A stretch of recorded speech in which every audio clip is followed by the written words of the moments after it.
দিন পিছতে আমাৰ বাপতি সাহোন বহাগ বিহু আমি পালন কৰিম। মই আজি এই সাপেখাতি সোণাৰী চৰাইদেউ জিলা শিৱসাগৰ জিলা অসমবাসী সকলোকে বহাগ বিহুৰ বহুত শুভেচ্ছা জনাইছোঁ। ডক্টৰ ভূপেন হাজৰিকাই কৈছিল বহাগ এটি ঋতু নহয়, বহাগ অসমীয়া জনজীৱনৰ ইহা। আমাৰ অসমৰ জনজাতীয় অজনজাতীয় প্ৰতিটো জনগোষ্ঠী প্ৰতিটো ভাষা ভাষী লোকক বিহুৱে ওচৰ চপাই আনে, হৃদয়ৰ লগত হৃদয়ক সংযোগ কৰে। আৰু সেইকাৰণে ডক্টৰ ভূপেন হাজৰিকাই কৈছিল যে বিহু আমাৰ জনজীৱনৰ আয়ুস ৰেখা। আৰু বিহু বুলি ক'লে বিহু নাচ, বিহু গান আৰু আমাৰ বিহুৱানখন। আপোনালোকে জানে যে বিজেপিৰ চৰকাৰে অসমৰ বিহু গান, বিহু নাচ, বিহু নৃত্য আমি কি ধৰণে বিশ্বৰ দৰবাৰলৈ লৈ যাব বিচাৰিছোঁ। যোৱা বছৰ এই সময়তে আমি গুৱাহাটীত প্ৰায় 12,000 বিহুৱা বিহুৱতীক লৈ আমি গিনিজ ৱৰ্ল্ড ৰেকৰ্ডত বিহু অন্তৰ্ভুক্ত কৰিছিলোঁ। আৰু প্ৰধানমন্ত্ৰী মোদী ডাঙৰীয়াই নিজে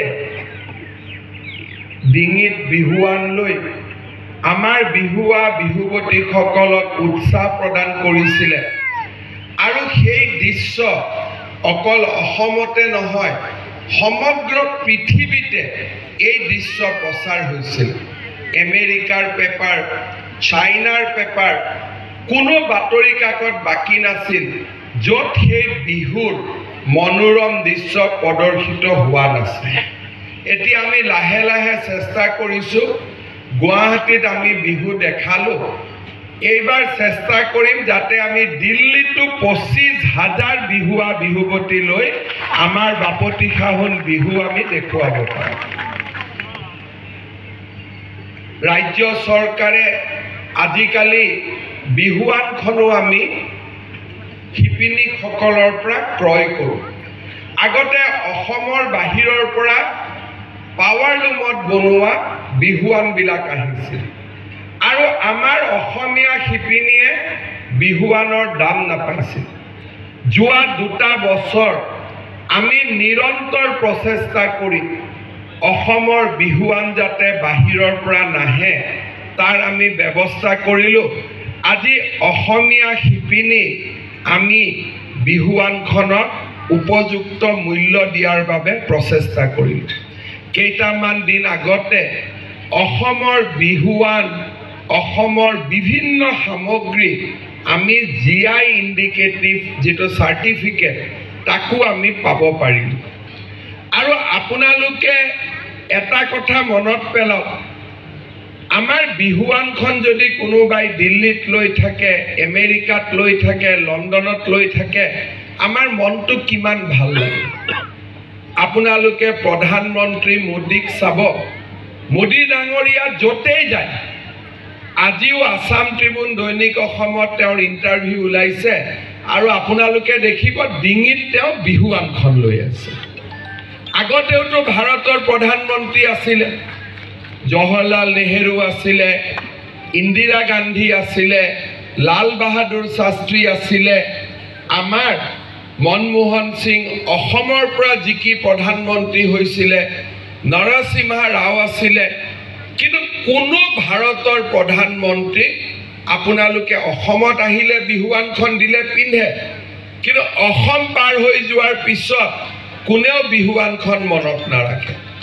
আজি প্ৰধানমন্ত্ৰী মোদী ডাঙৰীয়া যদি জাপানতো যায় বিহুৱানখন লগত লৈ থাকে। আৰু আপোনালোকে চাব, যেতিয়া কোভিড হৈছিলে, কোভিডৰ সময়ত সকলোৰে মনত চিন্তা বিভীষিকা, অহাকালি কি হ'ব। কোভিডৰ ভেকচিন হ'ল, মোদী ডাঙৰীয়াই প্ৰথমটো ভেকচিন ল'ব গ'ল। আৰু ভেকচিন ল'ব যাওঁতে তেওঁ ডিঙিত গামোচাখনকে পিন্ধিব। পিছত মই এদিন মোদী ডাঙৰীয়াক সুধিছিলোঁ যে আপুনি ভেকচিন ল'ব যাওঁতে বিহুৱানখন লৈ গ'ল। মোক কৈছিল গামোচাই মোক সাহস দিয়ে, গামোচাই মোক প্ৰেৰণা দিয়ে। আজি মোদী ডাঙৰীয়াৰ কাৰণে অসমৰ গামোচা সকলোৱে জনা হ'ল। ইয়াতে আমাৰ আই মাতৃসকল আছে, দেউতাসকল আছে। কোনজন প্ৰধানমন্ত্ৰী কাজিৰঙালৈ আহিছে? কোনো প্ৰধানমন্ত্ৰীটো কাজিৰঙালৈকে আগত অহা আমাৰ মনত নাই। কোনোবাই কয় নেহেৰু আহিছিল বুলি, আমি জন্মও হোৱা নাছিলোঁ। কিন্তু তাৰ পিছত যিমান প্ৰধানমন্ত্ৰী হ'ল, কোনো আজিলৈকে কাজিৰঙাত ৰাতি এটা থাকিও নাপালে। আৰু গড়ক বা আমাৰ বন্য জীৱ জন্তু সেই উচিত যিটো এটা সন্মান কোনো প্ৰধানমন্ত্ৰীয়ে দিয়া নাছিল। মোদী ডাঙৰীয়া কাজিৰঙাত আহিলে, কাজিৰঙাত ৰাতি থাকিলে, ৰাতিপুৱা গড় চালে, নিজে ফটোগ্ৰাফী কৰিলে, আৰু গোটেই পৃথিৱীতে আকৌ এবাৰ অসমৰ নাম আলোড়িত হ'ল। আজিৰ প্ৰায় এবছৰ আগৰ কথা, মোদীজীৰ ওচৰলৈকে মই গৈছিলোঁ যে চৰাইদেউ বিশ্ব ঐতিহ্য ক্ষেত্ৰ কৰিব লাগে। মোক অফিচাৰবিলাকে কৈছিলে যে দুটা প্ৰপ'জেল, দুটা প্ৰস্তাৱ প্ৰধানমন্ত্ৰীৰ সন্মুখত আছে। এটা চৰাইদেউ, আনটো সাৰনাথ, বৌদ্ধ ধৰ্মৰ লগত জড়িত। দুটাৰ কোনটো হ'ব? প্ৰধানমন্ত্ৰী, মই আমাৰ মন্ত্ৰী কালচাৰেল মিনিষ্টাৰক লগ কৰোঁতে তেওঁ মোক কৈছিলে যে মোৰ PM-ক ক'ব সাহস নাই, কাৰণ সাৰনাথ উত্তৰ প্ৰদেশৰ আৰু বাৰাণসী লোকসভা সমষ্টি। গতিকে মই কেনেকৈ ক'ম যে আপোনাৰটো নপঠাব, অসমৰটো পঠাব? মই মোদী ডাঙৰীয়াক ক'লোগৈ যে প্ৰধানমন্ত্ৰী ডাঙৰীয়া, আহোমৰ 600 বছৰৰ ৰাজত্বকাল, অসমৰ বুৰঞ্জীৰ এটা স্বৰ্ণীল ইতিহাস। আপুনি চৰাইদেউৰ মৈদামক বিশ্ব ঐতিহ্য ক্ষেত্ৰলৈকে আপুনি ৰিকমেণ্ড কৰক ভাৰতৰ একমাত্ৰ নমিনেশ্যন হিচাপে। আজি আপোনালোকে দেখিছে প্ৰধানমন্ত্ৰী মোদী ডাঙৰীয়াৰ আশীৰ্বাদত এতিয়া চৰাইদেউ এই বছৰতে বিশ্ব ঐতিহ্য ক্ষেত্ৰলৈ ৰূপান্তৰ হ'ব। লাচিত বৰফুকন আমাৰ জাতীয় জীৱনৰ এগৰাকী মহান বীৰ আছিল।